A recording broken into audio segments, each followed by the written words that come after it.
Ready?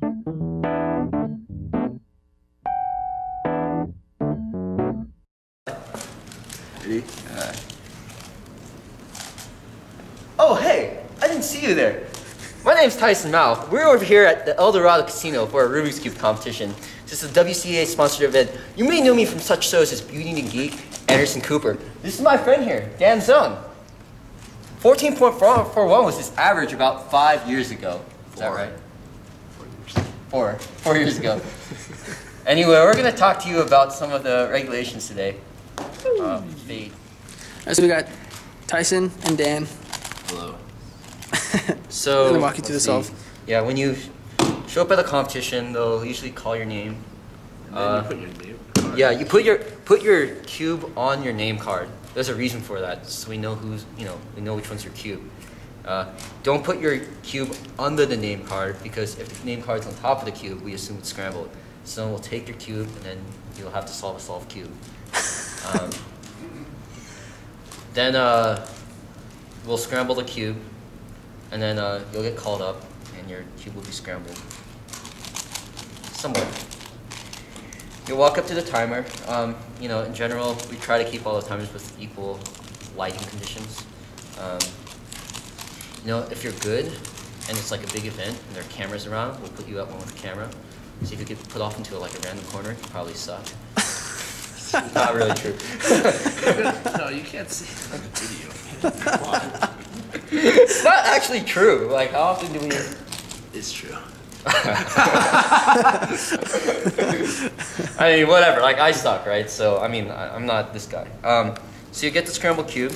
It'll come covered. We don't have a cover right now. Get a piece of paper. Nah, it's fine. Oh, yeah, notepad. Usually the cover's not this big. It's just a sheet of paper. Or sheet cover. So basically, when you're ready, make sure there's a couple things you want to notice here. The timer has to be reset. If it's not reset, the judge should reset it. And if the judge doesn't reset it, the judge is bad. But you should reset. Well, I mean, you should never reset it. You should if it's not reset, don't start. Just ask the judge to reset it. It's always better to ask the judge to press these buttons. That way, nothing can happen. So you need. Oh, is that not? Oh, we're having trouble with that one. Just get another one. You have Well, more. but The timer just went off. we suck. Went to sleep. Whatever. Okay. You say you're ready. The judge remove this cover. Oh yeah. Well, sure. Are you ready? Yes. You're ready. And then the judge will remove this. You get 15 seconds to look at the cube. And if you go over 15 seconds? So the judge will tell you when 8 seconds is up. I'm not timing it right now, but the judge will let you know when it's like, oh, okay, 8 seconds. Then you have to put your hands and start this, before 15 seconds. I mean, if you're, we time to 1 second here, so it's not like, a human can't really decide. What? A human can't really decide, if it's within, 0.2 or whatever. Hey, what do you want to be at the faster solve in the next one? That's actually really close to what it was. I think. I know. Yeah. So, I don't know. After that, don't touch the cube. If the cube is solved, the judge. I mean, usually it's pretty obvious, but you shouldn't pick up the cube after you solve it. You will get DNF'd. You will get DNF'd. And then there's the whole if the cube ends up like this, that's okay. But if it ends up like this, it's probably going to be a 2-second penalty. One question we've been dealing with is, who is this? I don't know who that is. Is that Jeremy? Hello? Okay. So if it's like this, you get a 2-second penalty. And I guess one good question for your viewers is, should we get rid of this 2-second penalty or not? The 2-second penalty was kind of an arbitrary thing that is kind of a vestigial regulation from 2003. And we just kind of kept it in and it's stuck, and it has been removed. But it's definitely something that we're considering removing. It's in the same way that back in when did we get rid of pops? Like prior to 2006 or something. 6 or 5, yeah. Like you were allowed to pop once in the competition, you get an extra solve. And 2005. As in the Worlds, they right. didn't have it.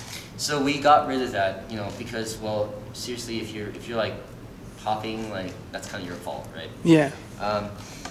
So this is the next thing that this is the next very serious thing that we're considering is making this DNF, right? And Now, I actually think it might be okay. No? No, you don't like it? I mean, there's a couple arguments for and against it, but that, that's something you guys can definitely discuss. The other discussion is making inspection 10 seconds instead of 15. I mean, that one's like more cosmetic. I mean, most people don't take all 15, but there are methods developed to utilize all 15. So. But yeah, these are just things up for discussion. Other than that, there's some other smaller rules here and there, such as falling off whatever edge caps or center caps. I mean, they do sometimes. Jumping from higher. Thank you. Yeah. Perfect. Oh, where'd that go? Under the table. But yeah, explain why that's okay, or solve that and explain right there, why it's okay. in between the two. This is okay. Well, solve it. But this. Well, but then there's parity. That's still unambiguous, right? You can't have two blue-red pieces.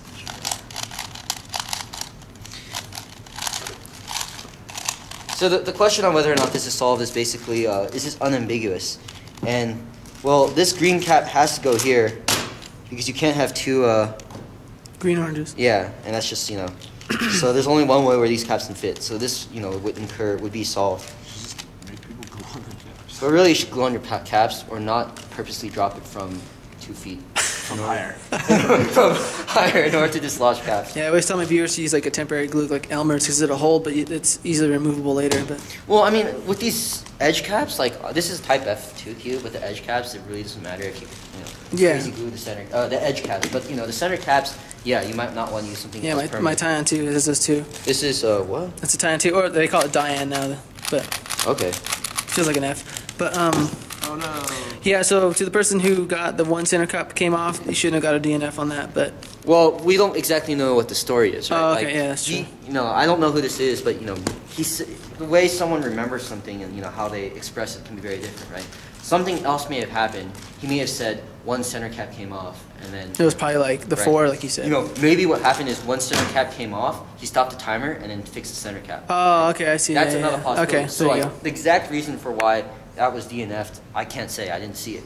But if there's ever a problem, certainly ask a judge. And if the judge, isn't answering to your satisfaction, you should escalate the problem. Never let a problem, just go. Because if you don't deal with it there, then our chances of dealing with the problem, later on go down, very significantly. That becomes your set official time. Yeah, well, because once you reset the timer and once you remove everything, there's no way to confirm what you said or whatever. Right, but if you disagree with the judge, just tell the judge you want to escalate it. They'll get the WCA delegate or whoever is next in charge, and deal with it from there.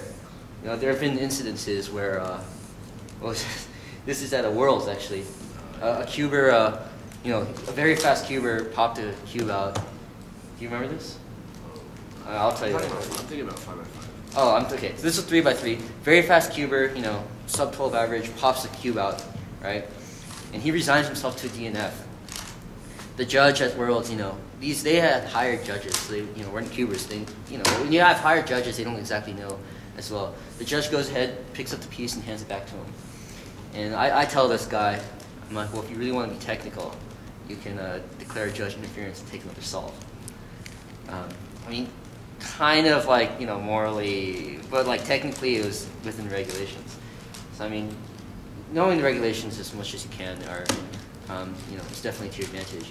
At the same time, I do feel it is in the spirit of the competition. If you see the judge going to pick up a pop piece, you should probably tell him not to. Like, don't purposely let the judge make a mistake just so you can profit from it.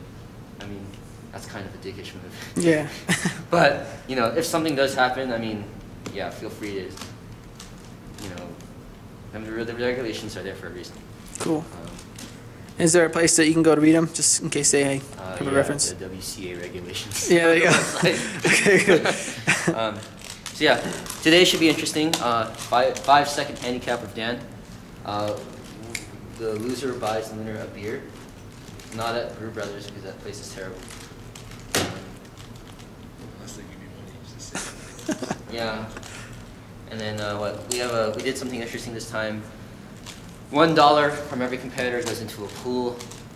That pool goes to the winner, but the winner, probably Dan, must bet it all on one spin of the roulette wheel. I did not specify how you place your bets, so you should be there on one spin of the roulette wheel. You're right. Hey, we got some more people here. Sweet. Hey, I heard you had a good night last night. Yeah. Playing craps? Yeah, it was pretty crappy. Yeah. All right, thanks, guys. No problem. All right.